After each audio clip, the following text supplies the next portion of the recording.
आज की वीडियो में हम लोग बात करने वाले हैं किसके बारे में, करंट इलेक्ट्रिसिटी के अंदर जो 2 मार्क्स के क्वेश्चंस पूछे गए हैं, कब से 2009 से लेके 2024 तक जितने भी पूछे गए हैं उन सारे क्वेश्चंस की चर्चा करेंगे। तो आराम से शुरू करते हैं कार्यक्रम को। कब से? 2009 से लेके 2024 तक की कहानी। ओके, कोशिश कीजिएगा समझने का, जितना ज्यादा कोशिश कीजिएगा इससे रिलेटेड आप पढ़िएगा, आपको ज्यादा फायदा करेगा।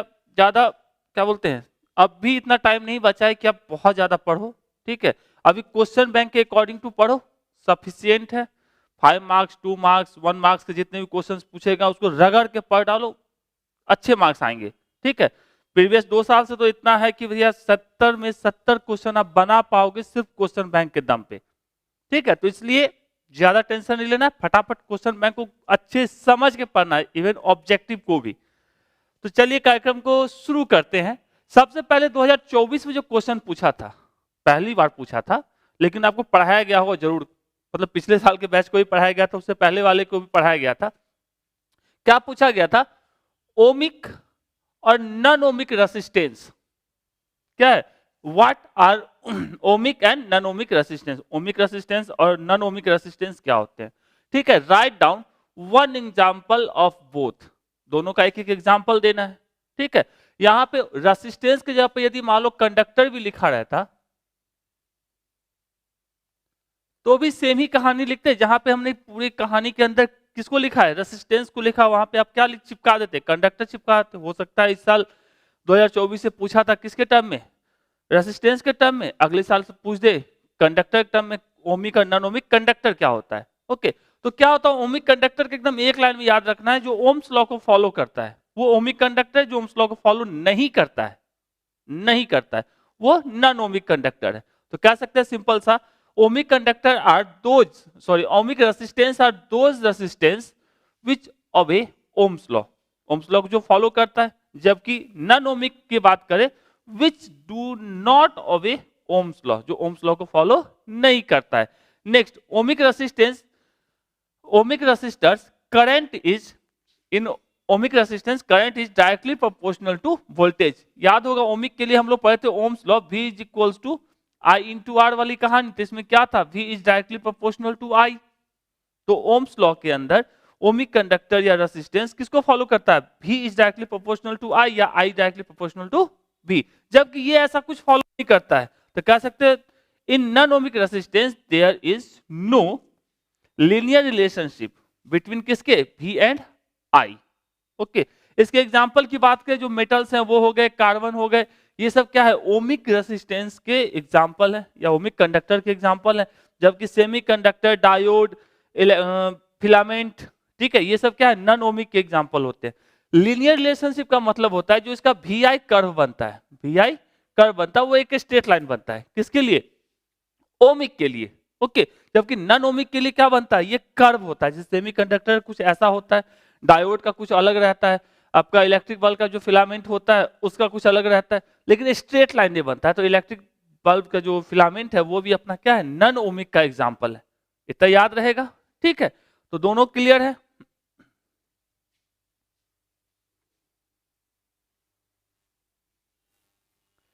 नेक्स्ट बात करते हैं, ये पूछा है 2023 में, 2024 में एक, 2023 में एक। क्या पूछा, व्हाट इज करंट डेंसिटी, एकदम एक लाइन में याद रखना है, करंट पर यूनिट एरिया। नहीं कुछ पता है तो करंट पर unit area is called current density. It is a vector quantity, vector है तो स्वाभाविक डायरेक्शन होगा, ठीक है।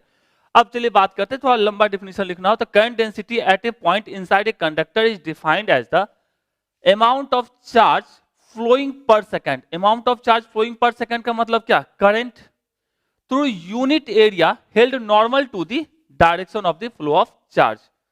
पर यूनिट एरिया मतलब सिंपल सा, चार्ज फ्लोइंग पर सेकंड मतलब करंट, और यूनिट एरिया मतलब per unit area, normal to the direction of flow of charge at that point.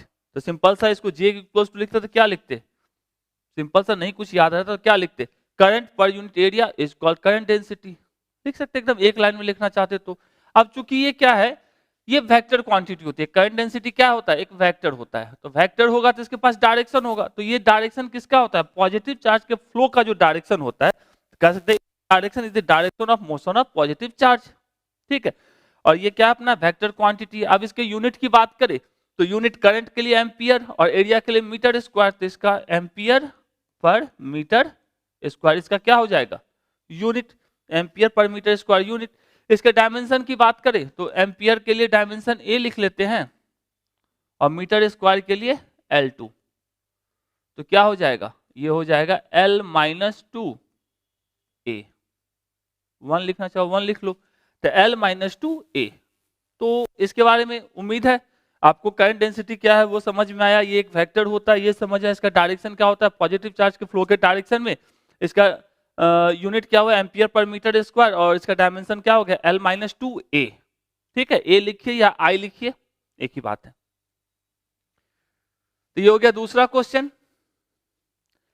Next कह रहा है write down 2 uses of potentiometer. Potentiometer का use क्या है? डिफिनीशन में ही पढ़ोगे। इसका मेनली 2 यूज होता है। एक होता है find the internal resistance of the cell, ठीक है, और दूसरा होता है कंपेयर द ईएमएफ। मतलब 2 सेल के में से किसी एक का पता हो और दूसरे का निकालना हो। तो सबसे पहले कह सकते हैं it is use to compare the EMF of 2 cell. 2 cell के ईएमएफ को कंपेयर करने के लिए यूज होता है। एक का यदि पता है दूसरे का आप निकाल सकते हो। दूसरा it is use to determine the internal resistance of the cell. जो सेल का जो इंटरनल रेजिस्टेंस होता है जिसको स्मॉल आर लिखते हैं। जैसे किसी सेल को दिखाते तो कैसे दिखाते हैं? ये कंप्लीट जो बनता है वो सेल बनता है, ठीक है। तो ये इसका हो गया ईएमएफ और ये हो गया इसका इंटरनल रेजिस्टेंस। तो ईएमएफ और इंटरनल रेजिस्टेंस, ठीक है। तो चलिए आगे चलते हैं। कह रहा है explain parallel grouping of resistance. Parallel grouping of resistance का मतलब क्या है? यदि रेजिस्टेंस का एक जो इंड है वो सारे के सारे एक साथ जुड़े हो और दूसरा इंड है वो सारे के सारे एक साथ जुड़े हो, तो इसको क्या कहेंगे? Parallel grouping. तो कह सकते हैं in parallel combination first end of all the resistors या resistance first end all the resistance are connected to one end. ये जिसका देख रहे हो सारे के सारे एक इंड किससे है? एक ही साथ कनेक्टेड है, okay. And second end of all the resistance to the other end point, और जिसका सारे के सारे का सेकेंड जो इंड पॉइंट है वो अदर से जुड़ा हुआ है, तो इसको कहते हैं पैरेलल ग्रुपिंग या parallel combination. Each resistors has the same potential। देखो इसको पक्का वाला याद रखना है। पैरेलल कॉम्बिनेशन के केस में जितने भी रेसिस्टेंस होंगे उसका, ठीक है, पोटेंशियल जो होगा वो सेम होगा, लेकिन करंट की वैल्यू जो होगी वो डिफरेंट होगी। मतलब कह सकते हैं इसमें पोटेंशियल इसका भी V होता है, इसका भी V होता है, इसका भी V होता है। तो पोटेंशियल कह सकते हैं, पोटेंशियल क्या होता? सेम। ऑब्जेक्टिव में पूछा जाएगा। और जबकि इसका करंट की वैल्यू कहते, करंट इससे यदि I जा रहा है तो ये इसमें I1 जाएगा, इसमें I2 जाएगा, इसमें I3, ऐसे I4 I5। तो करंट क्या होगा? डिफरेंट। ये याद रखना किसमें? पैरेलल ग्रुपिंग में। जबकि यदि सीरीज ग्रुपिंग रहता तो उसमें आपका करंट क्या होता? सेम होता, जबकि पोटेंशियल क्या होता? डिफरेंट होता सीरीज के केस में। ये पक्का वाला याद रखेंगे। तो कह सकते हैं each resistance has same potential difference and the current passing through the them is different. मतलब करंट क्या होगा? करंट पास जो करेगा वो डिफरेंट होगा, जबकि जो पोटेंशियल जो होगा वो क्या होगा? सेम होगा। इसको अच्छे से याद रखना है। इसका फॉर्मूला क्या होता है? 1/R इक्विवेलेंट, या चूंकि P से पैरेलल ग्रुपिंग है तो P है, या R इक्विवेलेंट कह सकते हैं 1/R1 plus 1/R2 plus 1/R3। जहां तक जाना है वहां तक जितने रेजिस्टेंस रहेंगे उतने रेजिस्टेंस को आप जोड़ दोगे। तो ये हो गया किसकी कहानी? पैरेलल ग्रुपिंग की, ओके। तो नेक्स्ट बात करते हैं, चलिए next, right colour code of carbon resistance for orange and yellow. मतलब किसके लिए पूछ रहा है? ऑरेंज के लिए और येलो के लिए। तो उसके लिए आपको सब लोग को पता होगा BB Roy of Great Britain has very good wife. यदि ये पता है तो इसके नीचे ऐसे चिपका लो 0 1 2 3 4 5 6 7 8 9 लिख लिए। अब ऑरेंज, ऑरेंज हमारा कितने पे है? 3 पे है। ओ फॉर ऑरेंज, तो ये इसका हो जाएगा 3, और येलो 4 पे है, 4। तो नंबर पता चल गया। यहां देखोगे ये टेबल याद किए होगे, 0 for black, 1 for brown, 2 for red, 3 for orange, orange के लिए 3 लिखे, येलो के लिए 4, ग्रीन के लिए 5, ब्लू के लिए 6, वायलेट के लिए 7, ग्रे के लिए 8 और व्हाइट के लिए 9। तो ये ऑलरेडी याद रखना है आपको। नहीं याद रख सकते हैं तो इसको याद रखिए, और नंबरिंग करना सिर्फ ध्यान में रखिए, फटाफट निकलेगा। ठीक है, तो ऑरेंज के लिए कितना था? 3 3, येलो के लिए 4 4, लिख दिए, बात खत्म। चलिए नेक्स्ट बात करते हैं, what do you mean by colour code of carbon resistance? Carbon resistance से, कलर कोड से क्या समझते हो? देखो कार्बन रेसिस्टेंस कभी देखोगे आप, यदि आपने देखा होगा नहीं है यहां, ओके, तो यदि आपने देखा होगा पीसीबी बोर्ड, उसके अंदर आपको कार्बन रेसिस्टेंस लगा हुआ रहता है। ओके, तो कार्बन रेसिस्टेंस पे कलर के रिंग्स बने होते हैं, कुछ इस टाइप के रिंग्स बने होते हैं, ऐसा दिखता है। ठीक है, इस टाइप के रिंग्स बने होते हैं। तो ये रिंग ही बताता है कि, क्या बताता है कि उसके रेसिस्टेंस की वैल्यू क्या होने वाली है। ओके, तो सिंपल सा ये रिंग बताता है, तो यही रिंग डिसाइड करेगा, तो आपको निकालने आना चाहिए। तो सिंपल सा कह सकते हैं, एक colour code is used to represent the value of carbon resistance. क्या बताता है? इसकी वैल्यू को, which is called the colour code of carbon resistance. इसको क्या कहा जाता है? Colour code of carbon resistance. There are different colour of on their strip, देख रहे हो अलग अलग कलर्स रहते हैं, according to which the amount of resistance on them is known, जिसके थ्रू आप लोग क्या निकाल सकते हो?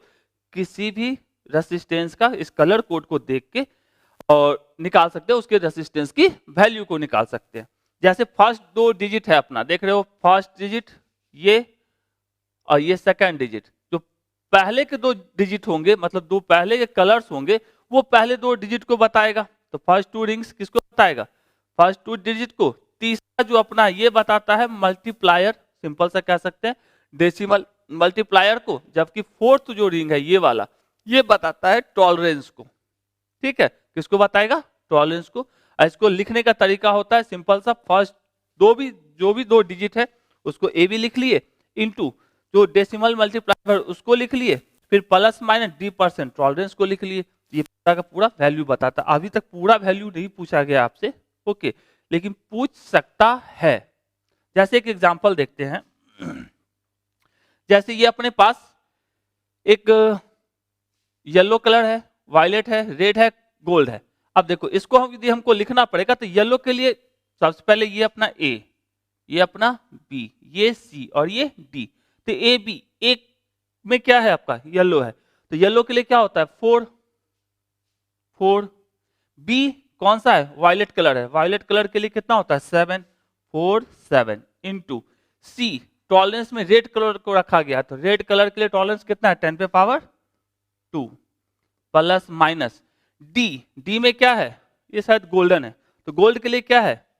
10 पे 0.1 टॉलरेंस कह रहे हैं, टॉलरेंस कितना है? 5%, तो इसको लिख सकते हैं प्लस माइनस 5%। ये क्या होगा? ओम। ठीक है, तो आपको सिंपल सा है, कलर कोड यदि पता है तो ये लिखना भी पता होना चाहिए। सिंपल सा ए बी डिजिट को लिख दिए, सी इसका क्या है? हमारा मल्टीप्लायर, तो सी के जगह पे कितना है? रेड है, तो रेड के जगह पे 10 पे पावर 2 लिख दिए। इसका क्या होता है? टॉलरेंस होता है, टॉलरेंस वाले में गोल्ड के जगह पे, गोल्ड है ना, गोल्ड के जगह पे कितना है? 5%, तो 5% लिख दिए। तो ये अपना क्या हो गया? इस रेसिस्टेंस की वैल्यू। और याद करने के बीबी रॉय वाला तो कहानी याद ही है। ठीक है, तो इसका पूरा याद रखिएगा, क्योंकि अभी तक आपको जो पूछा वो डिजिट के टर्म में पूछा है। ठीक है, डिजिट, लेकिन शायद मॉडल पेपर के अंदर, पिछले साल के मॉडल पेपर के अंदर गोल्ड, सिल्वर या नो कलर के लिए टॉलरेंस पूछे हुए था मॉडल पेपर में। तो टॉलरेंस भी याद रखिए, 5%, 10% एंड 20%। ओके, मतलब इस पूरा टेबल को ध्यान में रखना है। ओके है, चलिए बात करते हैं next. Two resistors of resistance ratio 3/4 are connected in parallel। चलिए क्या रहा है अपना? R1 by R2 is equals to 3/4। Okay, connected in parallel. Parallel connected होता है तो क्या सेम रहता है? पैरेलल कनेक्टेड कैसे? वोल्टेज सेम होता है। मतलब कह सकते हैं V1 is equals to V2 is equals to V। Okay, compare the magnitude of heat produce in them. अब हीट प्रोड्यूस का फॉर्मूला पता ही होगा, H का क्या होता है, I स्क्वायर RT। अब चूंकि यहाँ पे पैरेलल कनेक्टेड है, वोल्टेज सेम होगा, करंट तो सेम नहीं होने वाला है, तो करंट क्या होगा, डिफरेंट होगा। तो हम लोग जानते हैं V इज इक्वल्स टू क्या होता है, I इंटू आर। तो I बराबर क्या लिख सकते हैं, V बाई आर। तो अपना फॉर्मूला हीट के लिए और क्या हो जाता है, V बाई आर का square into R into T. तो ये अपना क्या हो जाएगा, V square by R into T, V square by R into T हो जाएगा। ओके, तो हो जाएगा। तो यहां से अपने को क्या दिखा, पोटेंशियल तो सेम है, कोई झंझट नहीं, टाइम दोनों के लिए सेम होगा, कोई दिक्कत नहीं। तो क्या दिखा, जो अपना हीट प्रोड्यूस हुआ वो इनवर्सली प्रोपोर्शनल है किसके, रेसिस्टेंस के। तो यहां से क्या पता चला, जो H अपना है वो इनवर्सली प्रोपोर्शनल है रेसिस्टेंस के। ठीक है, तो यदि हम H2 बाई H1 लिखते हैं तो क्या लिखेंगे, R1 बाई R2। तो सॉरी, H2 बाई H1 क्यों निकाल रहे हैं, हीट प्रोड्यूस मतलब H1 बाई H2 ही लिखते हैं। तो H1 बाई H2 लिखेंगे तो इसको क्या हो जाएगा, जस्ट उल्टा, तो ये हो जाएगा 1, ये हो जाएगा 2। तो रेसिस्टेंस का रेशियो देख के रखा है, कितना है, R1 बाई R2 है 3 बाई 4, तो R2 बाई R1 क्या हो जाएगा, 4 बाई 3। तो हीट रेशियो कितना मिल गया, H1 by H2 is equals to 4:3। Answer क्या आएगा इसका, 4/3। उम्मीद करते हैं समझ में आया, छोटा सा कहानी, इसको पढ़ना है, इस फॉर्मूले को भी आपने पढ़ा होगा हीट जनरेशन के अंदर। तो ये हो गया कहानी 4/3 की, तो 2019 से पूछा था। चलिए नेक्स्ट बात करते हैं, 12 ohm resistance are connected in parallel. तो 12 ओम रेसिस्टेंस 4 रेसिस्टेंस है जो पैरेलली कनेक्टेड है, तो कनेक्ट कर लेते हैं। क्या जाता है, 1 2 3 4, पैरेलल कनेक्ट कर लिया। ओके ओके, 3 सच कॉम्बिनेशन, ऐसे ऐसे 3 combination are connected in series, ऐसे ऐसे 3 कॉम्बिनेशन को सीरीज में कनेक्ट किया गया। तो एक काम करते हैं, इसका इक्विवेलेंट निकाल लेते हैं सबसे पहले। तो कितने ओम का है, 12 ओम का, सारे के सारे कितने ओम के हैं, 12 ओम के। ठीक है, तो इसका यदि कॉम्बिनेशन निकालेंगे, मतलब इक्विवेलेंट निकालेंगे पैरेलल का, तो चलिए हमको फॉर्मूला पता है, 1/Rp इज इक्वल टू क्या होता है, 1/R1 plus 1/R2 plus 1/R3 plus 1/R4। सबका कितना है, 12 है। तो सिंपल सा इसको एक लाइन में लिखते तो क्या लिखते, 4/12 1/Rp। तो Rp इक्वल्स टू क्या हो जाता, 1/3। तो Rp इक्वल्स टू क्या हो जाता, 3 ओम। ये पहली कहानी। अब इतने ओम के कैसे लोग जुड़े हुए, 3 कॉम्बिनेशन जुड़ा हुआ है सीरीज में। इट मींस कि 3 ओम के कितने, 1 2 3, ये भी 3 ओम का, ये भी 3 ओम का, ये भी 3 ओम का, सीरीज में जुड़े हुए हैं। तो बताइए what will be the total resistance. तो टोटल रेसिस्टेंस या इक्विवेलेंट रेसिस्टेंस, ये सीरीज में है तो इसको हम लोग लिखेंगे RS से लिख लेते हैं। फॉर्मूला क्या होता है, R1 plus R2 plus R3, मतलब ये हो गया 3 प्लस 3 प्लस 3 मतलब 9 ओम। तो R टोटल बराबर क्या हो जाएगा, 9 ओम। ये हो गया इसका आंसर। आसान था, सिर्फ क्वेश्चन को समझना था कि क्वेश्चन क्या मांग रहा है आपसे, ठीक है, और आप कैसे उसको देते हो। जो मांगा जाएगा वही ना दोगे, अब जो कुछ मांग ही नहीं रहा उससे क्या देना। इसलिए सबसे पहले ये समझना जरूरी है कि क्वेश्चन में क्या पूछा गया, वो समझ गए तो कैसे निकालेंगे, उसको दिमाग लगा के फॉर्मूला वगैरह याद करके बना देना है। तो ये हो गया 2018 की कहानी, इसका आंसर आएगा 9 ओम। चलिए next, use theory of drift velocity express Ohm's law.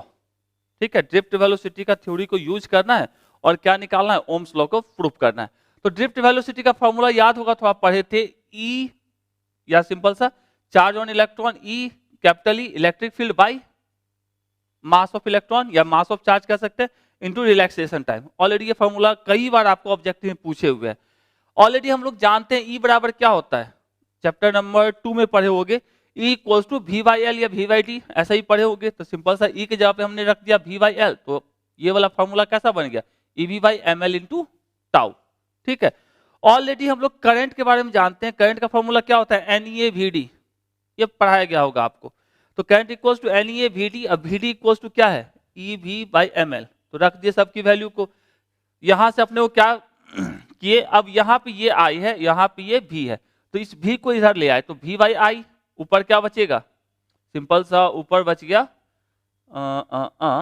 इस साइड बच जाएगा N, sorry V by I निकालना है ना, तो इस आई को इस साइड लेके जाएंगे और ये इस साइड आ जाएगा, तो मतलब ये ऊपर आएगा, तो एम एल और एम ई स्क्वायर, क्या ई और ई स्क्वायर और ए नीचे आ जाएगा, और इंटू रिलैक्सेशन टाइम टाउ, तो N E square A into tau.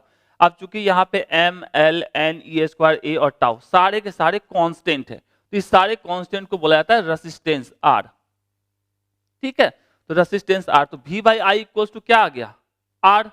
अपने को पता है वी इक्वल्स टू, यहां से इसको सॉल्व करें तो क्या मिलेगा, V is equals to I into R, तो यही तो ओम्स लॉ होता है, V is directly proportional to I कहिए या I is directly proportional to V कहिए। तो इसके लिए आपको क्या चाहिए था, ड्रिफ्ट वेलोसिटी का फॉर्मूला पता होना चाहिए था, करंट और ड्रिफ्ट वेलोसिटी में क्या रिलेशन ये पता होना चाहिए, तो इसकी वैल्यू को यहाँ पुट कर दिए, सॉल्व कर दिए और सारा का सारा, तो M L N E square A into tau, ये सारे के सारे क्या होंगे, कांस्टेंट होंगे। सारे कांस्टेंट को मिला के एक कांस्टेंट बनाए जिसको हमने क्या बोला, रेसिस्टेंस। तो ये भी फार्मूला को याद रखोगे, रेसिस्टेंस का फार्मूला ये भी होता है। ठीक है, नेक्स्ट क्या रहा है, establish a relationship between the drift speed of electron in a conductor and the current flowing in the conductor। अभी जस्ट ये जो है formula I equals to N A V D, इसी को निकालने के लिए पूछा गया, कब 2018 में ये था, 2018 में ही, और 2016 में भी पूछा गया। ओके, चलो अब दूसरा जो क्वेश्चन 2016 में पूछा गया वो पूछ रहा व्हाट इज ड्रिफ्ट वेलोसिटी, और दूसरा what is the relation between drift velocity and current. मतलब इसका जो सेकंड पार्ट है वो 2018 में पूछा गया, मतलब 2016 में क्वेश्चन जो क्या था थोड़ा सा अच्छा था, उसका आधे पार्ट को आपको पूछा गया है 2018 में। ठीक, ओके, तो सबसे पहले इसका पार्ट वाइज कर लेते हैं। पहला पार्ट में हम लोग बात करेंगे what is drift velocity, next time हो सकता है आपको ड्रिफ्ट वेलोसिटी पूछे, और दूसरे पार्ट में हम लोग किसकी बात करेंगे, ड्रिफ्ट वेलोसिटी और करंट के बीच के रिलेशन की बात कर लेते हैं। ओके, तो चलिए ड्रिफ्ट वेलोसिटी क्या होता है, जैसे देखो कोई इलेक्ट्रॉन जब इलेक्ट्रिक फील्ड में रखा जाता है तो इलेक्ट्रिक फील्ड के अपोजिट डायरेक्शन में मूव करना शुरू करता है, उससे फोर्स लगता है। तो सिंपल सा कह सकते हैं drift velocity is defined as the velocity with which the free electrons get drifted toward the positive terminal. अब जैसे देखो ये इलेक्ट्रिक फील्ड का डायरेक्शन है, तो मतलब क्या होगा, इस साइड पॉजिटिव होगा, इस साइड क्या होगा, निगेटिव। हमेशा इलेक्ट्रिक फील्ड का डायरेक्शन क्या होता है, निगेटिव टू पॉजिटिव, ये इलेक्ट्रिक फील्ड का डायरेक्शन। तो इलेक्ट्रॉन जो ही रहेगा, फ्री इलेक्ट्रॉन इलेक्ट्रिक फील्ड में रहेगा, तो वो किसकी तरफ ड्रिफ्ट होगा, थोड़ा सा पॉजिटिव टर्मिनल की तरफ। तो कह सकते हैं free electron get drifted toward the positive terminal under the effect of applied electric field. ठीक है, ये ड्रिफ्ट वेलोसिटी की डिफिनेशन हो गई। अभी जस्ट यूज किए थे v equals to e tau upon m, वहां कहोगे माइनस साइन तो नहीं लिखे थे, तो माइनस साइन ये बताता है जो ड्रिफ्ट वेलोसिटी का डायरेक्शन है वो इलेक्ट्रिक फील्ड के डायरेक्शन के अपोजिट होता है। जैसे खुद देखो ये ड्रिफ्ट किस तरफ हुआ, इस तरफ, ठीक है, और इलेक्ट्रिक फील्ड का डायरेक्शन क्या है, उससे जस्ट अपोजिट है, इसलिए यहाँ पे माइनस साइन लगता है। ओके, तो कह सकते हैं negative sign shows that Vd is opposite to the direction of electric field E। अब इसमें सारे टर्म्स को लिखना चाहे लिख सकते हैं। E क्या है, इलेक्ट्रिक फील्ड, स्मॉल ई क्या है, चार्ज ऑन इलेक्ट्रॉन, M क्या है, मास ऑफ इलेक्ट्रॉन, और टाउ क्या होता है, रिलैक्सेशन टाइम। तो इन सब टर्म्स को याद रखना है। तो सिंपल सा ड्रिफ्ट वेलोसिटी कहानी हो गई, और ये हो गया ड्रिफ्ट कितना ड्रिफ्ट करेगा। यहां पे चलना शुरू किया, यदि इलेक्ट्रिक फील्ड नहीं होता तो ये मोटा वाला जो दिख रहा है लाइन, उसके अकॉर्डिंग टू इलेक्ट्रॉन चलता, लेकिन जो ही इलेक्ट्रिक फील्ड लगा तो उसके ऊपर फोर्स लगेगा, तो चल इसी डायरेक्शन से रहा, लेकिन क्या हुआ, थोड़ा सा शिफ्ट करना शुरू कर देगा, किसकी तरफ, पॉजिटिव टर्मिनल की तरफ। इलेक्ट्रॉन, क्योंकि अट्रैक्शन होता है इलेक्ट्रॉन और पॉजिटिव टर्मिनल के बीच। Next, what is the relation between drift velocity and current? Drift velocity and current के बीच के रिलेशन की अब सेकेंड पार्ट की बात करते हैं। ड्रिफ्ट वेलोसिटी vd और करंट मतलब I।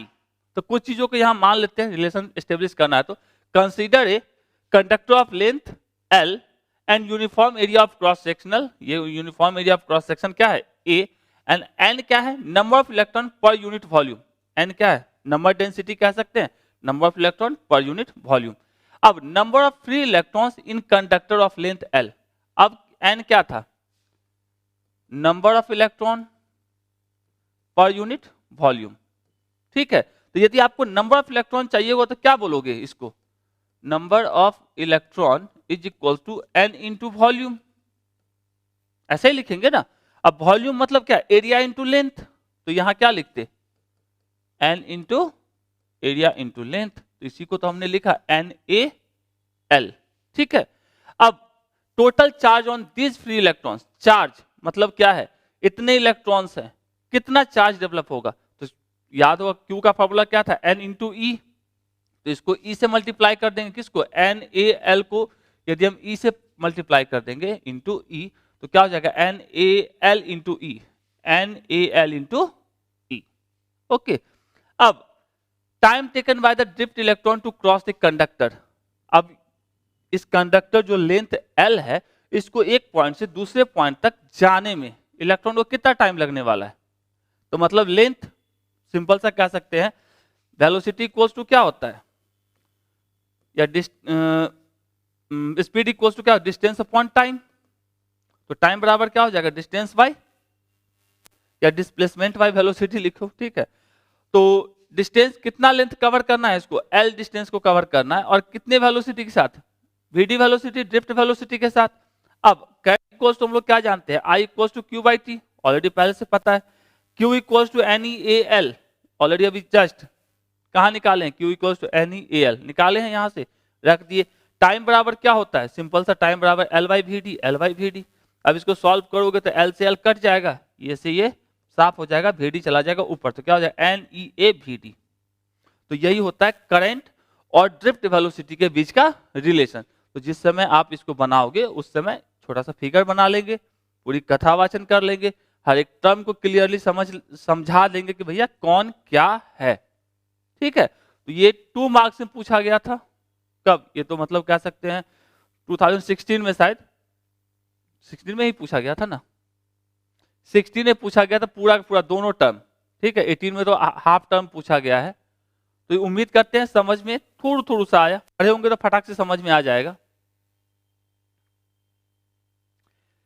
नेक्स्ट कह रहा है explain that Kirchhoff second law is law of conservation of energy. Kirchhoff का जो सेकंड लॉ है, फर्स्ट लॉ कंजर्वेशन ऑफ किसका है इलेक्ट्रिक चार्ज का, जबकि सेकंड लॉ कंजर्वेशन किसका है इलेक्ट्रिकल एनर्जी का, या एनर्जी का कंजर्वेशन होता है। तो इसी को आपको पूछ रहा है कि आप प्रूफ एक्सप्लेन कीजिए किरचॉफ का जो सेकंड लॉ है वो लॉ ऑफ कंजर्वेशन है। कब पूछा है 2017 में। तो समझते हैं किरचॉफ लॉ पहले है क्या, the algebraic sum of electromotive force in a closed circuit is equal to the algebraic sum of product of किसका resistance used in the circuit and the current flowing. मतलब सिंपल सा कह सकते हैं algebraic sum of electromotive force, ये जो सम होता है वो इक्वल होता है I इंटू आर के। तो इसको हम कुछ ऐसा भी लिख सकते हैं, ठीक है। यदि सिंगल सेल की जो फिगर दिया वो सिंगल सेल की बात करते तो सेल एक है तो EMF एक, और इसको इस साइड लेके आते तो minus I R equals to 0 लिख सकते हैं, ठीक है। तो एक सिंगल सेल की बात करें तो here hence it is clear that the potential difference between the end of the resistance, potential difference between the end of the resistance, ये जो C और A पॉइंट है end of the resistance used in the closed circuit is due to the source of the किसे का electromotive force. अब source electromotive force का कौन है, ये सेल है, इसके कारण है support the principle of conservation of energy. मतलब कह सकते हैं इस एनर्जी के कारण ही यहाँ पोटेंशियल डेवलप हुआ है, ठीक है। तो ये सोर्स है ना, तो यहाँ पे कंजर्वेशन ऑफ एनर्जी को फॉलो किया, मतलब ना ही एनर्जी को क्रिएट किया गया ना ही डिस्ट्रॉय किया गया, मतलब इस एनर्जी को जो EMF है इसको डेवलप किया गया यहाँ पे पोटेंशियल डिफरेंस जनरेट करने के लिए, ठीक है, तो इसको कह सकते हैं कंजर्वेशन ऑफ एनर्जी। तो आप चाहे ऐसा लिखिए, ये इसके बीच में ही लिख लीजिएगा, और ये सर्किट के लिए क्या हो गया, E minus I R is equal to 0। अब कहोगे यहाँ माइनस क्यों है, ठीक है, तो इसके लिए आपको किरचॉफ सेकेंड रूल का साइन कन्वेंशन पढ़ना पड़ेगा कि E माइनस आई आर कैसे लिखा गया। या सिंपल सा कहते हैं जो ये पोटेंशियल जनरेट किया वो किसके बराबर करेगा, इस रेसिस्टेंस के लिए। तो इसके लिए पोटेंशियल क्या हो जाएगा, V क्या हो जाएगा I इंटू आर, और इसका जो डेवलप किया वो क्या है, E है, तो E equals to I into R होगा। तो मतलब जितना ये काम करेगा उतना ही वहां पे इनाम मिलने वाला है। ओके,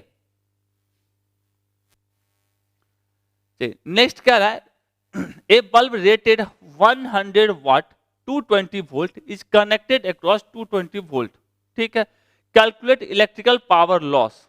पावर लॉस कितना होगा, तो सबसे पहले आपको क्या दे के रखा है, पावर दे के रखा है, कितना, जो पावर आपका रेटेड है वो है 100 वाट, और वोल्टेज कितना दे के रखा है 220 वोल्ट। तो पावर का फॉर्मूला क्या होता है आई स्क्वायर आर, या इसी को हम लोग लिखते तो लिखते V square by R, V square by R लिख सकते हैं। तो यहां से हम निकाल लेते हैं आर की वैल्यू, क्योंकि हमको चाहिए होगा आगे। तो वी स्क्वायर बाई क्या लिख सकते हैं पी, वी की वैल्यू कितनी 220 का स्क्वायर, और पावर कितना है 100, तो इसको लिख सकते हैं 22 का स्क्वायर, और 22 का स्क्वायर शायद होता है 484, 22 का स्क्वायर हो जाता है 22 इंटू 22 484, 484 ओम, ठीक है, ये निकल गया रेसिस्टेंस। अब किसके लिए पूछ रहा है, 240 वोल्ट के लिए आपको पूछ रहा है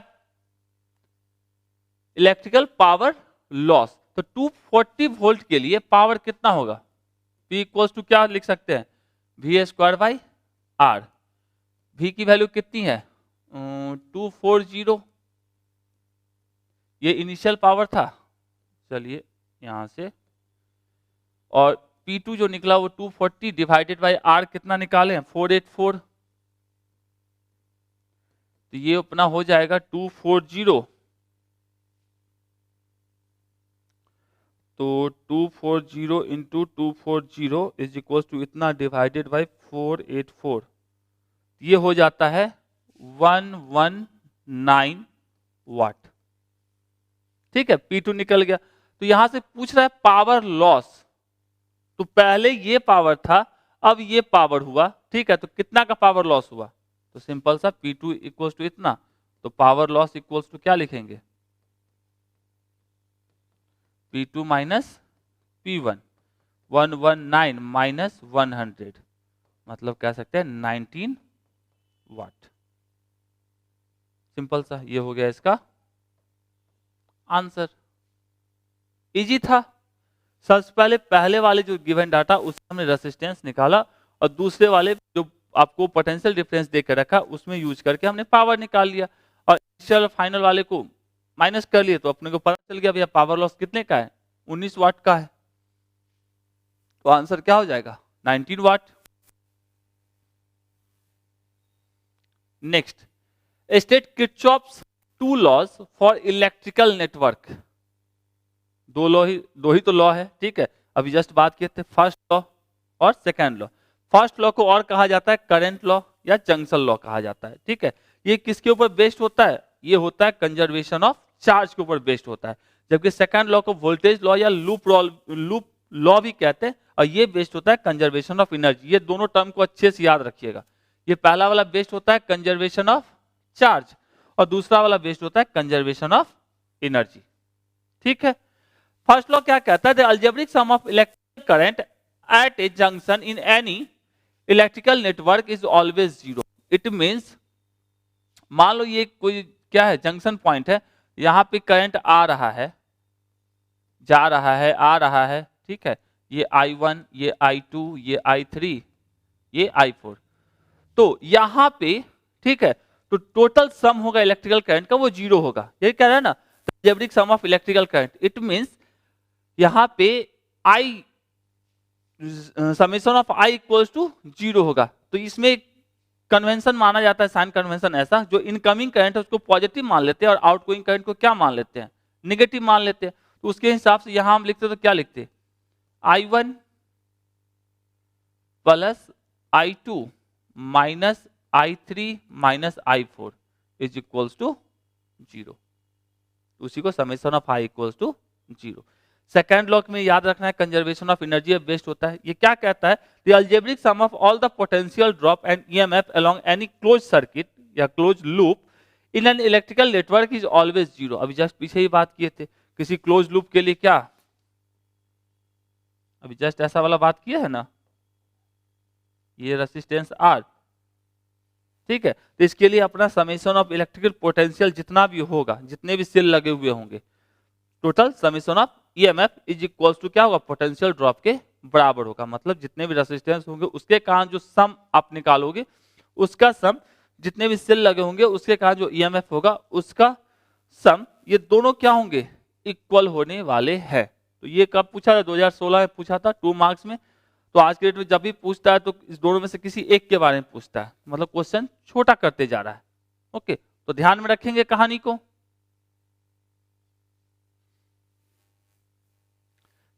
नेक्स्ट करें, wire of resistance 16 ohm is elongated to double its length, find the new resistance. Okay, तो इसका हम 2 मेथड बताएंगे, आप याद रखो क्योंकि ऑब्जेक्टिव में ही पूछा जाएगा तो भी बनेगा। तो सबसे पहले 2 मार्क्स के हिसाब से लॉन्ग मेथड की बात करते हैं। चलिए तो कहानी को शुरुआत करते हैं। रेसिस्टेंस कितना देकर रखा है, चलिए R1 देकर रखा है आपको 16 ओम। इसको इलोंगेट कर दिया गया है डबल इट्स लेंथ, मतलब L1 मान लो L है तो L2 की वैल्यू कितनी है, 2L है। ओके, ठीक बात है। तो L1 लेंथ के लिए यदि area A1 equals to A है मान लिया, तो A2 इक्वल्स टू कुछ तो होगा, क्योंकि रेसिस्टेंस जो होता है R is equals to rho L upon A होता है फॉर्मूला। तो अपने को L यदि डबल कर दिया तो एरिया भी तो चेंज होगा ना। क्या होगा, यदि किसी चीज को खींचोगे तो उसका एरिया क्या होगा, डिक्रीज करेगा, ठीक। और यदि कंप्रेस करोगे, यदि लेंथ को कम करोगे तो एरिया इंक्रीज करेगा, तो एरिया तो चेंज होने वाला है इसका। तो सबसे पहले हम लोग क्या करेंगे, इस A2 का वैल्यू को फाइंड करने का ट्राई करेंगे। यदि वो पता चल गया तो सारी कहानी पता चल गई। तो किसी वायर में यदि आप कंप्रेस करो या इलोंगेट करो तो क्या नहीं बदलता है, वो नहीं बदलता है, वो होता है उसका वॉल्यूम, ठीक है। तो कह सकते हैं V1 किसके बराबर होगा, V2 के। तो V1 का मतलब क्या है, L1 A1 बराबर होगा L2 A2 के। तो A1 बाई A2 यदि हम लिखते तो क्या लिखते, L2 बाई L1, पहली बात। अब चलिए आ जाते हैं रेसिस्टेंस की वैल्यू के लिए बात करते हैं। फाइंड द रेसिस्टेंस मतलब R2 बाई R1 निकालेंगे। तो R2 का मतलब रो, सिंपल सा L2 by A2 divided by rho L1 by A1, ठीक है। रो से रो साफ, यहां से क्या मिला, R2 by R1 is equals to लिख सकते हैं L2 by L1 into A1 by A2, लिख सकते हैं ना। अब यहां से L2 by L1 into A1 by A2 क्या निकाले, L2 बाई L1। अब यहां ऑलरेडी पहले से पता है L2 की वैल्यू क्या है 2L और L1 की वैल्यू क्या है A है, L1 की वैल्यू L है, तो L2 मतलब 2L और ये L into 2L by L, ये L से ये से ये, मतलब कितना आ गया 4। तो कह सकते हैं R2 बाई R1 कितना आ गया 4। तो R2 इक्वल्स टू क्या होगा, R2 इक्वल्स टू 4 R1, मतलब 4 और R1 की वैल्यू कितनी है 16 ओम। तो 16, तो ये क्या हो गया 64 ओम। तो अपना यहां से फाइनल आंसर क्या आ गया, R2 इज इक्वल्स टू 64 ओम। तो ये हो गया लॉन्ग मेथड, जब आपको 2 मार्क्स में पूछा जाएगा। तो यदि आप बोला जाए कि इसको ऑब्जेक्टिव में पूछा जाता तो क्या करते, पूछ सकता है ना 4 ऑप्शन के साथ, तो उस टाइम में क्या करते, सिंपल सा यदि n टाइम्स इलोंगेट करोगे, ठीक है, तो फॉर्मूला बन जाएगा n स्क्वायर r, ठीक है। और यदि n टाइम आप कंप्रेस करोगे, ये जो ऑब्जेक्टिव वाला, जो क्या कह सकते हैं, ऑब्जेक्टिव वाला जो अपना वीडियो है, ठीक है, उसके अंदर शुरुआत में जो फॉर्मूले का लिस्ट दिया गया वहां पे भी इसको दिए है, तो ध्यान में रखोगे। तो मतलब वहां इसलिए दिया गया कि यहां भी हेल्प आपका होगा। तो यदि कंप्रेस्ड करेंगे तो फॉर्मूला उस टाइम हो जाएगा r बाई n स्क्वायर। अब डायरेक्ट बैठा के देखो कितने टाइम्स इलॉन्गेट किया गया है, 2 टाइम्स। तो फॉर्मूला क्या होता है, 2 का स्क्वायर इंटू r कितना देके रखा है 16, तो मतलब 4 इंटू 16, तो 64 ओम, एक लाइन में निकल जाता आंसर। तो ये ऑब्जेक्टिव के लिए अच्छा है, लेकिन 2 मार्क्स के लिए आपको पूरा बना के दिखाना चाहिए। 2 नंबर का सवाल है ना, तो फॉर्मूला को याद रखेंगे। जो सीट पहले वाले में है फॉर्मूले का जो लिस्ट है, उसको तो पक्का वाला हर एक फॉर्मूले को लिख लो, टांग लो, दीवार पे सजा लो, समझ लो वही जिंदगी है, वही आपकी सोना मोना है जो भी है। तो अभी फिलहाल जब तक एग्जाम नहीं हो जाता है तब तक उसी को अपना जान प्राण ध्यान जो भी समझना है समझिए, उसके बाद तो फुर्सत है। चलिए ये हो गया 2016 की कहानी। चलिए नेक्स्ट बात करते हैं, क्या रहा, when 2 resistors are connected in series and parallel. Okay, 2 resistance को सीरीज और आप कनेक्ट करते हो, then their equivalent resistance are 16 ohm and 3 ohm. Okay, find out the resistance of each resistor. मतलब हर एक का आपको रेसिस्टेंस पूछा जा रहा है। मतलब 2 लोग हैं जिनको सीरीज में जोड़ा गया, तो क्या मिल गया 16 ओम, पैरेलल में जोड़ा गया 3 ओम। तो दोनों कौन कौन लोग थे, कोई तो रहा होगा। चलिए तो हम मान लेते हैं 2 जो रेसिस्टेंस है वो R1 और कौन है R2 भाई साहब है, ठीक है। सबसे पहले इसको सीरीज में जोड़ा गया है, तो RS का फॉर्मूला क्या होता है, R1 प्लस R2, और RS सिंपल सा लिखते हैं R1 plus R2 is equals to कितना, RS कितना है 16 ओम। यदि ऑब्जेक्टिव में पूछा जाता तो ज्यादा आसान था, शायद क्वेश्चन में पूछा भी गया था। ओके, तो ये होगी कहानी फर्स्ट। दूसरा कह रहा है जब इसको पैरेलल में आप जोड़ते हो तो आपको कितने ओम का रेसिस्टेंस मिलता है, 3 ओम का रेसिस्टेंस मिलता है। तो चलिए 1 बाई RP का फॉर्मूला क्या होता है, 1 by R1 plus 1 by R2। ये क्या हो जाएगा अपना R1 plus R2 divided by R1 R2। ये किसके बराबर है, सिंपल सा 1 बाई RP।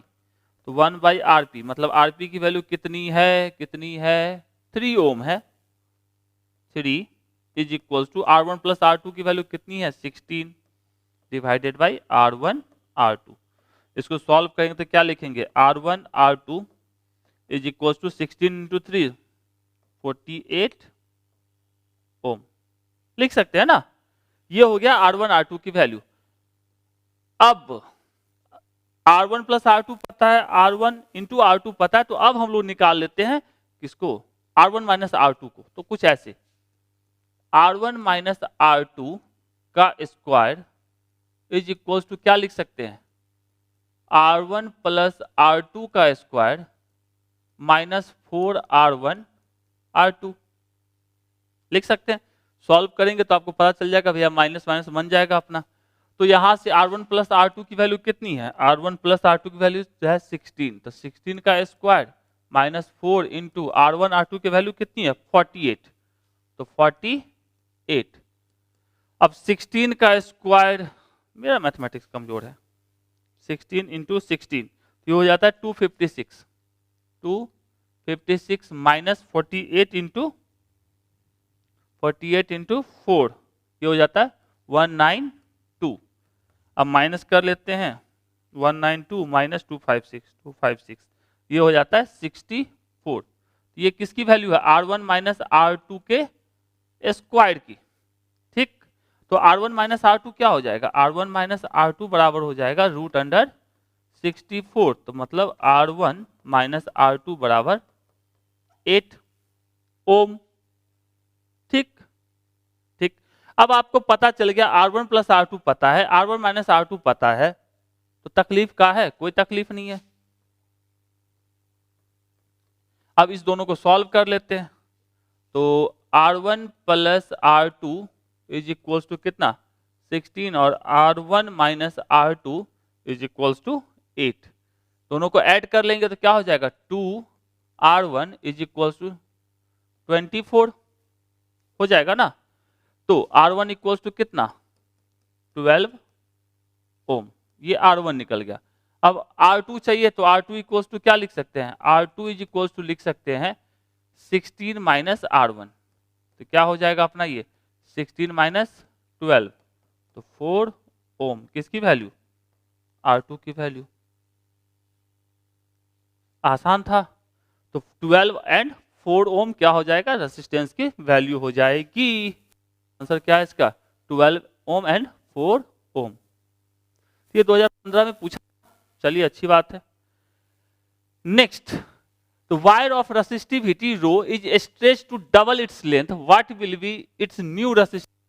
देखिए रेसिस्टिविटी क्या होता है, मटेरियल की प्रॉपर्टी होती है। क्या होती है, मटेरियल की प्रॉपर्टी। तो वो इसके क्या कहते हैं, शेप एंड साइज पे डिपेंड नहीं करता है। आप उसके लेंथ को बढ़ा दो, उसको कम कर दो। जैसे लोहा है, आयरन है, तो आयरन चाहे 1 मीटर का रहे या 1 सेंटीमीटर का रहे, वो आयरन की ही प्रॉपर्टीज को रखेगा। वो कॉपर नहीं हो जाएगा, ठीक है, या वो गोल्ड नहीं बन जाने वाला। बन जाता तो कितना खुशी मिलता, नहीं माला पहन के घूमते। तो के वही चीज है कि प्रॉपर्टी होता है मटेरियल के, शेप एंड साइज पर डिपेंड नहीं करता है। तो इसलिए कह सकते हैं इसका रेसिस्टेंस चेंज, रेसिस्टिविटी चेंज नहीं होने वाली है। तो कह सकते हैं resistivity is a fundamental property of a material that measure how strongly it resist electrical current. ठीक है, the resistivity is the property of the material, it depends only on किसके ऊपर, नेचर ऑफ द मटेरियल। किसके, material के nature पे। Resistivity is not depends upon the shape and size of the material. Length आप 1 metre का रखिए या 2 metre का रखिए, वो डिपेंड नहीं करने वाला है रेसिस्टिविटी उसके लेंथ पे। आप सर्कुलर रखिए, रेक्टेंगुलर रखिए, कैसा भी रखिए, डिपेंड नहीं करेगा रेसिस्टिविटी। रेसिस्टिविटी किस पे डिपेंड करेगा, सिर्फ और सिर्फ और सिर्फ मटेरियल के ऊपर। और दूसरा डिपेंड ये करता है टेम्परेचर के ऊपर। यदि आप टेम्परेचर को इंक्रीज करते हैं तो रेसिस्टेंस या रेसिस्टिविटी दोनों की वैल्यू इंक्रीज करती है। मटेरियल के नेचर पे और टेम्परेचर पे डिपेंड करता है, उसके शेप साइज पे डिपेंड नहीं करता है। Not depend on shape and size of the material, hence the resistivity will not change. इसलिए कह सकते हैं रेसिस्टिविटी चेंज नहीं करेगा। गलत बात, बिल्कुल चेंज नहीं करना है इसको। चलिए, ये 2014 की कहानी हो गई। 2014 में एक और पूछा था, write down 2 characteristics of fuse wire. सबसे पहली बात, फ्यूज वायर जुड़ा कैसे होता है, सीरीज में जुड़ा होता है। चलिए, it should have low melting point. Low melting point क्यों होना चाहिए, क्योंकि यदि जो ही लोड एक्स्ट्रा पड़ेगा क्या है, गलना है, मतलब ब्रेक होना है, तो लो मेल्टिंग पॉइंट। और it should have low specific resistance. इसका स्पेसिफिक रेसिस्टेंस की वैल्यू भी क्या होनी चाहिए, कम होनी चाहिए। ओके, ये हो गया 40 का 1 मार्क्स था, अच्छी बात है। Next, what is the value of I given circuit. अभी जस्ट ऐसा वाला कुछ बनाए थे, इनकमिंग करंट को पॉजिटिव, आउटगोइंग करंट को नेगेटिव, और सबको जोड़ के क्या करेंगे, लड्डू। तो लिख लेते हैं, इनकमिंग करंट 7 एम्पियर है। ओके, इनकमिंग करंट 7 के बाद चलो 5 एम्पियर है इनकमिंग में, तो प्लस। उसके बाद आई बाहर जा रहा है मतलब माइनस, 2 एम्पियर आ रहा है मतलब 2 प्लस में, और 3 एम्पियर जा रहा है जंक्शन पॉइंट से, तो मतलब -3 एम्पियर। किसके बराबर होगा ये, 0 के। तो चलिए प्लस वाले को जोड़ लेते हैं, कितना हो जाएगा, 7 5 हो गया 12 2 14, 14 ampere -3 ampere is equals to I. ये हो गया 11 ampere is equals to I. तो सिंपल सा आई बराबर कितना, 11 एम्पियर। ऐसा क्वेश्चन दोबारा तो पूछा नहीं है, लेकिन पूछे तो मतलब कितना सेकंड लगेगा बनाने में। 1 मार्क्स का भी क्वेश्चन नहीं, आधे मार्क्स का क्वेश्चन है। तो सिंपल से कितना हो गया, आई बराबर 11 एम्पियर। ठीक बात। Next, right the expression for the resistivity of a conductor and explain each term in the expression. Resistivity का एक्सप्रेशन आपको लिखने के लिए बोला गया, और इसके हर एक टर्म को लिखने के लिए बोला गया। तो रेसिस्टिविटी क्या होता है, रेसिस्टिविटी अब जस्ट पढ़े, fundamental property of a matter that measure how strongly it resist electrical current. Okay, मतलब जितना ज्यादा रेसिस्टिविटी होगी उससे करंट उतना कम पास करने वाला है। यदि गुड कंडक्टर की बात करें तो उसकी रेसिस्टिविटी क्या होगी, लो। ठीक है, और इसका फॉर्मूला पता है, ये तो पता ही है, R equals to rho L upon A। तो यहां से रो की वैल्यू पूछा जाता क्या होता, R into A divided by L। एक बार ऑब्जेक्टिव में भी पूछा था रेसिस्टिविटी के लिए, बहुत सारे लोग इसी को टिक मार के आ गए। ये रेसिस्टेंस के लिए है, रेसिस्टिविटी किसके टर्म में आएगा, A बाई एल के टर्म में। ये किस में होता है, L by A, R equals to rho L upon A। ठीक है, अब इसके हर एक टर्म की बात करें, R resistance, L length, A area, SI unit की बात करें तो क्या हो जाएगा, सिंपल सा रेसिस्टिविटी के लिए क्या हो जाएगा, सिंपल सा कह सकते हैं, ये रेसिस्टेंस का होता है ओम और एरिया का metre square divided by metre, metre square से मीटर साफ, तो क्या हो जाएगा ओम मीटर। ठीक है, तो यहां से ओम मीटर। रेसिस्टिविटी का डायमेंशन भी आप निकाल सकते हैं, कैसे निकाल सकते हैं, यदि रेसिस्टेंस का डायमेंशन निकालने आता है तो रेसिस्टिविटी का भी निकाल सकते हैं। तो ये ट्राई कीजिएगा कैसे आता है। तो सिंपल सा रेसिस्टेंस का भी निकाल सकते हैं ना, ऐसे R इक्वल्स टू क्या होता है, V equals to I into R होता है, V equals to I into R. तो R का हमको निकालने के लिए क्या करेंगे, V by I. V equals to क्या होता है, work upon charge into 1 by I. Work का ml 2t माइनस 2, चार्ज का AT आई का निकल गया, तो रेसिस्टेंस का डायमेंशन निकल गया। रेसिस्टेंस का यहाँ चिपका दिए, मीटर का चिपका दिया, आपको निकल जाएगा रेसिस्टिविटी का भी डायमेंशन। तो इसको निकालिएगा, अब मैच कीजिएगा। 11 की कहानी रेसिस्टिविटी के लिए। नेक्स्ट कह रहा है, wire of resistance 12 ohm is elongated to double its length, find the new resistance. इससे पहले क्वेश्चन था, याद होगा, उसमें जो लॉन्ग मेथड बताए थे वही आपको यूज करना है। अभी इन शॉर्ट में आंसर देख लेते हैं। डबल करना मतलब क्या था formula, R dash equals to N square R। तो एन स्क्वायर मतलब डबल करना है, मतलब 2 का स्क्वायर इंटू R मतलब 12, 4 इंटू मतलब 48 ओम। तो ऐसे नहीं बनाना है, अभी V1 V2 करके बनाए थे ना वॉल्यूम के लिए, उस तरीके से लेके जाना है, वैसे बनाना। ये ऑब्जेक्टिव के लिए अच्छा है, सब्जेक्टिव के लिए नहीं अच्छा है। ऐसे बना भी दोगे। चलिए 48 ओम। नेक्स्ट कह रहा है, define the term resistivity, already पहले भी डिफाइन कर चुके हैं। And state it's SI unit, draw the graph showing variation of resistivity with change in temperature for a typical semiconductor. सबसे पहले रेसिस्टिविटी ऑलरेडी अभी जस्ट दिखा, एक दूसरा डिफिनेशन देखते हैं। Resistance of a material of A conductor of unit length and unit area of A cross section is called resistivity. मतलब यदि एरिया को यूनिट कर दिया जाए 1, एरिया को क्या कर दिया हमने,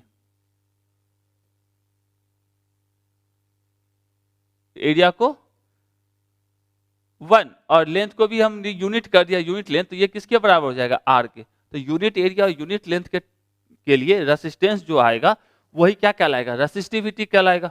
इसके यूनिट अभी जस्ट समझाए थे, ओम मीटर आता है। इसका डायमेंशन की भी जस्ट बात किए थे। इसका जो ग्राफ होता है वो कुछ इस टाइप का कर्व बनता है, किसके लिए, सेमीकंडक्टर के लिए, रेसिस्टिविटी वर्सेस टेम्परेचर का। और यह होगा, बताए थे टेम्परेचर के रिस्पेक्ट में रेसिस्टिविटी की वैल्यू बढ़ती है, टेम्परेचर बढ़ेगा रेसिस्टिविटी की वैल्यू बढ़ेगी। तो कह सकते हैं resistivity of A semiconductor decreases with, sorry conductor case में बढ़ता है, सेमीकंडक्टर केस में आपका डिक्रीज होता है। तो resistivity of semiconductor decreases with temperature, क्योंकि यहाँ पे अल्फा की जो वैल्यू होती है, थर्मल कोफिशिएंट की वैल्यू, वो होती है निगेटिव। ठीक है, तो कंडक्टर केस में टेम्परेचर के बढ़ने से रेसिस्टिविटी की वैल्यू बढ़ेगी या रेसिस्टेंस की वैल्यू भी बढ़ेगी, जबकि सेमीकंडक्टर के केस में आपका रेसिस्टेंस या रेसिस्टिविटी की वैल्यू डिक्रीज करती है, किसके लिए, टेम्परेचर के रिस्पेक्ट में। ये टेम्परेचर बढ़ेगा तो रेसिस्टिविटी या रेसिस्टेंस डिक्रीज करेगा, किसके लिए, सेमीकंडक्टर के लिए। लेकिन कंडक्टर के लिए टेम्परेचर के बढ़ने से रेसिस्टेंस या रेसिस्टिविटी इंक्रीज करती है। ओके, इसको याद रखना है। तो नेक्स्ट बात करते हैं, क्या रहा है, state the principle of potentiometer, draw a circuit diagram used to compare the EMF of 2 primary cell. ठीक है, ये अपना सर्किट डायग्राम है, पोटेंशियोमीटर पढ़े ही होंगे। तो पोटेंशियोमीटर क्या होता है, if a constant current is passing through a wire uniform cross section area, the potential drop across any portion, मतलब potential drop across any portion of the wire is directly proportional to the length of the portion. मतलब simple सा कह सकते हैं किसी particular length में जो potential drop होगा इंड पॉइंट के बीच का, वो उसके लेंथ के डायरेक्टली प्रोपोर्शनल होगा। मतलब कह सकते हैं V is directly proportional to L। ठीक है, ये प्रूव करते हैं हम लोग। अब यहाँ पे कंपेयर करना किसका, draw the circuit diagram use to compare the EMF. तो ये इसका सर्किट डायग्राम है, ऑलरेडी पढ़े होंगे। एक बार K1 को चालू करते हैं, एक बार K2 को चालू करते हैं, आपको नल पॉइंट मिल जाता है कभी L1 पे और L2 के ऊपर। तो उसके लिए अपना जो फॉर्मूला बनता है वो क्या बनता है, E2 by E1 is equal to L2 by L1। तो कह सकते हैं if E1 E2 represent the EMF of cell and L1 L2 represent the length from position A at which the null point is achieved. मतलब deflection galvanometer में क्या होता है, zero होता है, उसी को नल पॉइंट कहते हैं। तो सर्किट डायग्राम बना लीजिएगा, छोटा सा कथावाचन लिख दीजिएगा, और ये प्रिंसिपल क्या होता है, potential difference across the end of the conductor is directly proportional to the length of the क्या, कंडक्टर।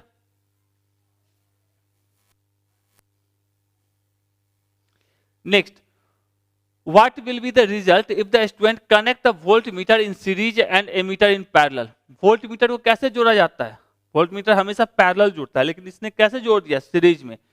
और एमीटर को हमेशा कैसे जोड़ा जाता है, सीरीज में, लेकिन इसने कैसे जोड़ दिया, पैरेलल में। तो क्या होगा, कुछ तो होगा।